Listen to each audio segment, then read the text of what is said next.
People think about trading, they think about strategies, they think about the lifestyle, they think about everything but the boring stuff. Well, at the end of the day, the boring stuff, unfortunately, is what makes the money.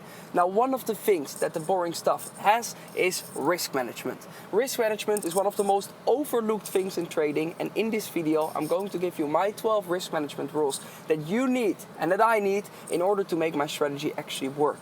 It doesn't matter which strategy you have, but what matters is that you watch this video until the end, since every single point is important, okay? Now, make sure that if you're not subscribed yet, you do it right now, because on this channel, you see the reality of trading instead of all of the nonsense you see online. I'm currently on the way to one of my favorite beach clubs in Dubai, where I'm going to work a bit and where we are going to explain these points. So let's dive deeper into it. Alright, let me quickly start with the first three. After that, I'm quickly going to jump into the pool since it's quite hot here. Alright, number one. It's one of the most important ones. And this is that when you're looking at your trade, you need to know where to get out before you get in. Alright, one of the biggest mistakes that I made in the beginning is that my entries were always perfect. So I went into a trade because I knew that my entry was always the point of reversal.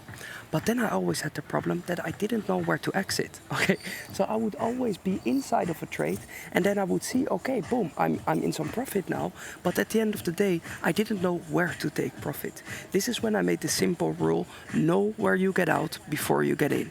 Meaning I need to have my exit levels already before I'm actually entering the trade, all right?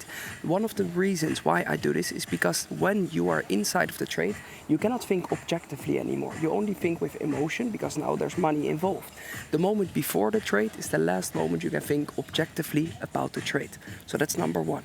Know where you get out before you get in. Now, when you look at number two is an interesting one because this one already goes into the point where you made your first loss. Everyone has it. You are in a winning streak and then boom, now you made your first loss. What is the first thing that you want to do after this first loss? You want to win it back. How? The majority of the times are people going to win it back? By revenge trading.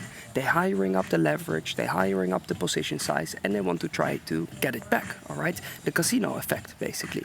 Now, what is one of my key rules? That is that after 3 losses of my max loss, okay, meaning that I can only lose 2% of my account balance on one single trade. If I have 3 in a row, meaning that I have lost 6%, yes, then I'm going to stop trading for at least 2 days. This is one of my best rules and one of my biggest rules that always kept me away from blowing up my account. Because in the beginning, man, I had a lot of accounts that I was blowing up weekly, okay? I had a lot of keyboards that I threw against the wall. Why? Because I never had this hard stop. I just always wanted to continue, and then at a certain point you're like, okay, there's only this left on the account, now I'm just going all or nothing, 100x leverage, okay? And that would be the end shot, yes? So make sure that when you're looking at this, you have your hard stop and maximum loss of the day, then you put the laptop down and you do something else for 1 or 2 days. When we look at number 3, a lot of people know me for my conviction plays, okay? Conviction plays in the crypto space, conviction plays in the stock space, and conviction plays when it comes down to trading. Now, there's one simple rule that I always have where I see that a lot of people always mess up.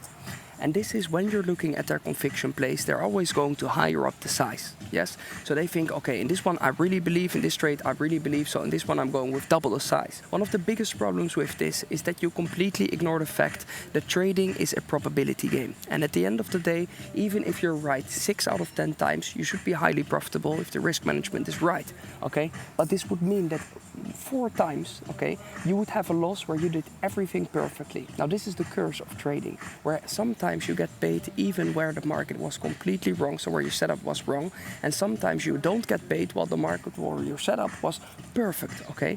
This is why I'm super much against sizing up in conviction, because at the end of the day, you're still playing with probabilities. Okay, number 4 is a super important one, especially nowadays with social media, because this is one of the reasons why trading has such a bad name, why people are afraid to trade, and why people lose a lot of money in trading. Listen to this sentence, okay? If it's not your setup, it's not your trade. Write that one down. If it's not your setup, it's not your trade. Never ever follow someone's signals. Never ever rely on someone else when it comes down to trading. but yourself. One of the biggest reasons for this is because the majority of the people, the reason why they're online on social media is to get you into some affiliate broker and try to make you trade so they get their commission, okay? The majority of the times when you see that someone else is pushing out their trades, okay, for you for free, you will see that it's not actually for free, but that you need to sign up somewhere, that you need to do something, okay? If it's not your setup, it's not your trade. Even though, let's say you are following the best trader in the world, yeah, I want you to still understand you don't learn anything from this. You are just a follower. Yes, you don't learn how to trade, you're not becoming a trader, you just rely on someone else. This is something that you never ever ever want to do, okay? If it's not your setup, it's not your trade. Is this risk management? Yes, it is. Because even if your friend, who you know very well, is giving you a trade, make sure that you still see for yourself, does this one actually make sense when I'm looking at my own strategy? Yes or no? If the answer is no, simply don't take it. Now let me jump into the pool again, because it's quite hot again. But it was good.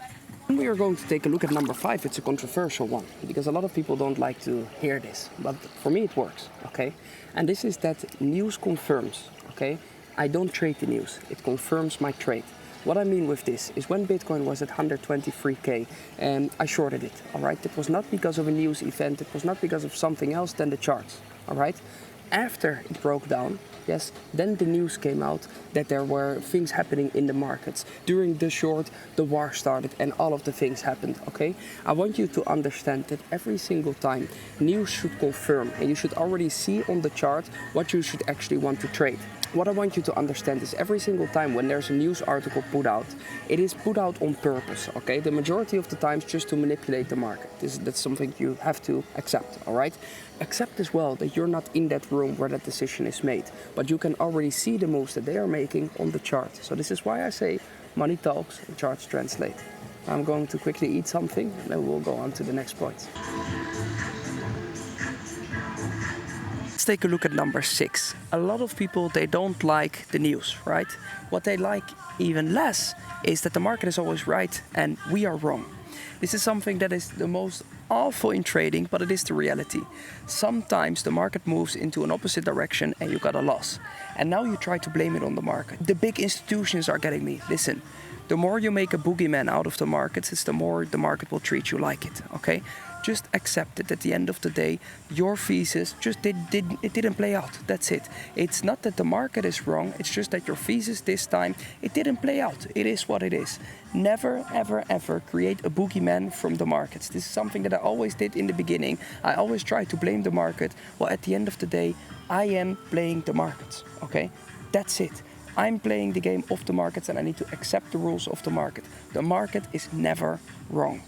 I'm quickly going to eat something because it's getting late here. So let's go there and then we will continue the number 7.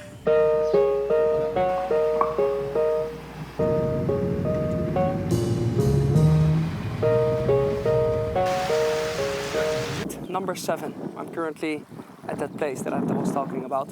Listen, number 7 is one of the things where people make the mistake that they think that they are too smart, okay? You're starting with something new. You're starting with trading. You haven't traded before, or maybe you have, but not in a serious way. And now you want to throw money at it just because you think, yeah, then it goes faster. Especially people, entrepreneurs, who go well in a different business, they always start with way too much, okay? When you start with trading, never, ever, ever, ever trade with money you cannot afford to lose, okay? At the end of the day, it's a skill that you need to build up, okay? In order to build up that skill, it needs time, it needs patience, okay? And in order for you to do this in the right way, it's to be in the least emotional state as possible. If you're going to throw money at the markets that you cannot afford to lose, there will be way too much emotion involved. So you need to make sure that every single time when you are entering a trade, ask yourself, am I willing to lose this money in order to win X, okay? It sounds super simple, but in reality, it's always harder, okay? So ask yourself every single time before you are going into a trade, am I completely okay with this stop loss at this place? Yes or no? If the answer is no, simply don't enter, okay? Now, I ordered some good Wagyu steak, so I'm going to eat that one now. And then we will go on to the next point, so let's go.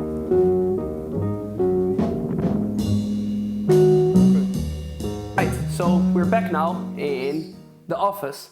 And let me continue towards the next point. And the next point is an interesting one, because this is one that I struggled with in the beginning when I started to become profitable, okay? When I became profitable, I saw myself as the smartest guy out there. And I thought, listen up, I know everything now. Every single setup that I take is thought of, okay? And how that is true, somehow you completely forget the point that at the end of the day, this can happen and the market reverses, okay? This is from one of my favorite books that's called The Black Swan, okay? So write it down for yourself, The Black Swan.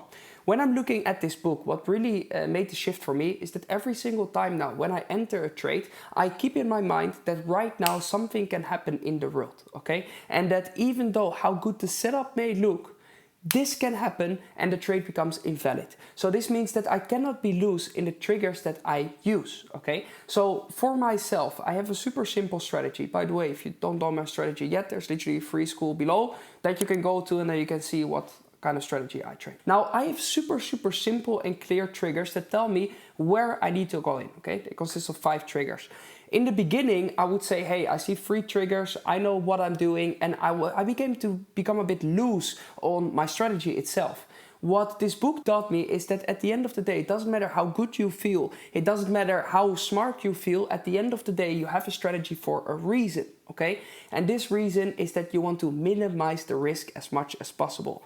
How do we do this? By having the right triggers in place so we can see, okay, the probabilities are on our side. All right. Because when we're looking at the next one, it's an interesting one because a lot of people, they already spent a lot of money on lessons, but they didn't get the key out of that lesson. What do I mean with this?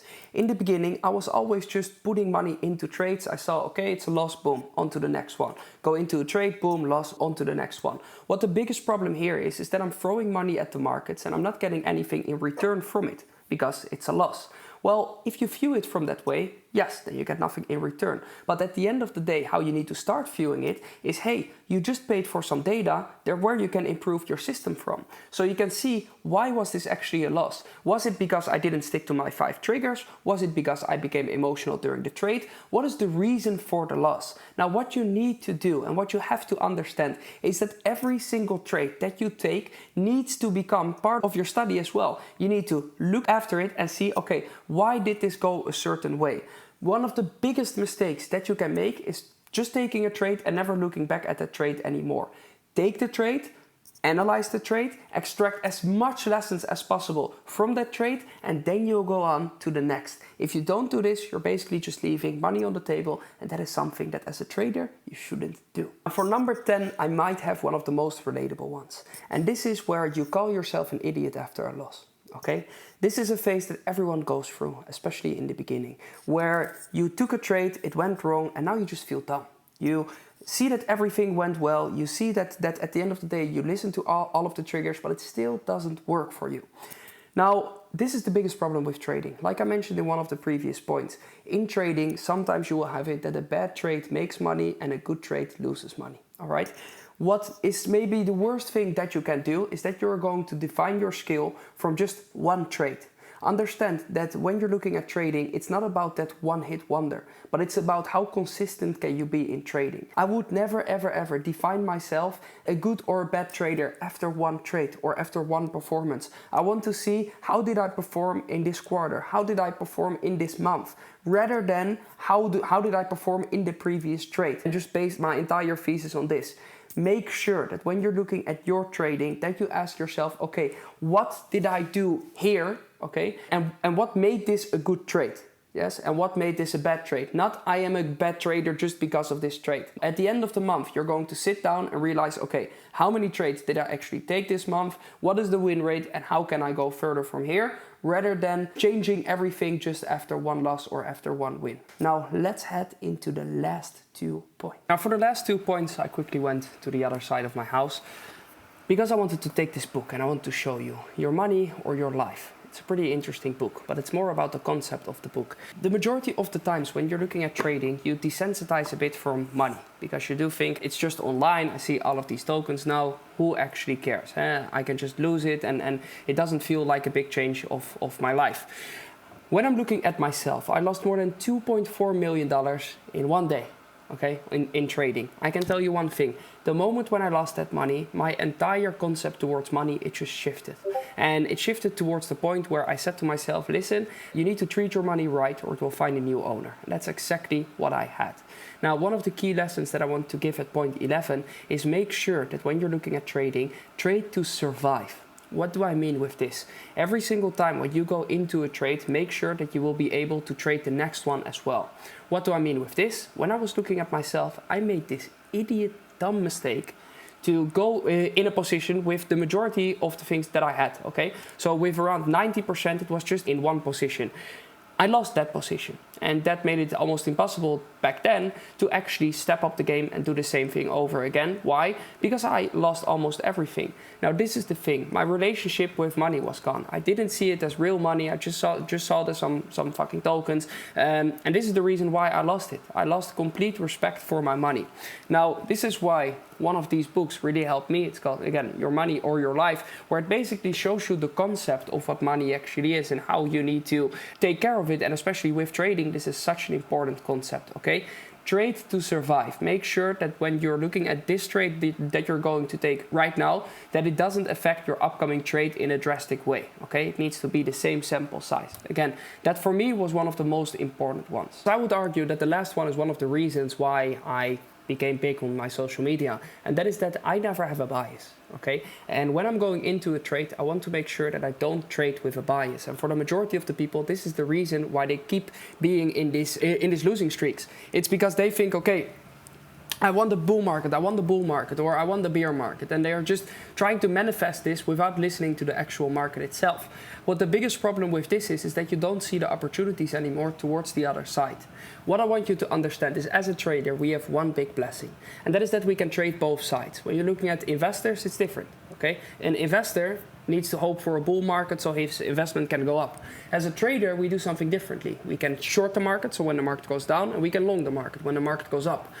This is as well the result of that we never ever should have a bias towards the upside or towards the downside, but that we should play with what we actually see. Now this is why I'm a range trader, where basically there is no bias in play. It's just what is the next level that I can play the market towards. When you're looking at your trading strategy right now, make sure that you don't get too affected by being bullish or being bearish, okay? This is just the retail terms in order for you to lose your money. So you can stick to this word and then just basically be the liquidity. Understand that at the end of the day, when do we call it the bull market? We call it the bull market when the market is already up 10x. When do we call it the bear market? We call it the bear market when everything is down 90%. Yeah. Then you're too late, okay? So you should never ever stick yourself towards one of these points. Now this was the video for today. These are my 12 points. I hope that it became clear for you, and I hope that you liked the points. Again, if you want to see more of the reality of trading, make sure that you drop a subscribe here, that you like the video, and let me know in the comments which one was your favorite one. Now every single Sunday on this channel, I'm going live where I share my vision of the markets. So hopefully I see you next Sunday. Ciao, ciao.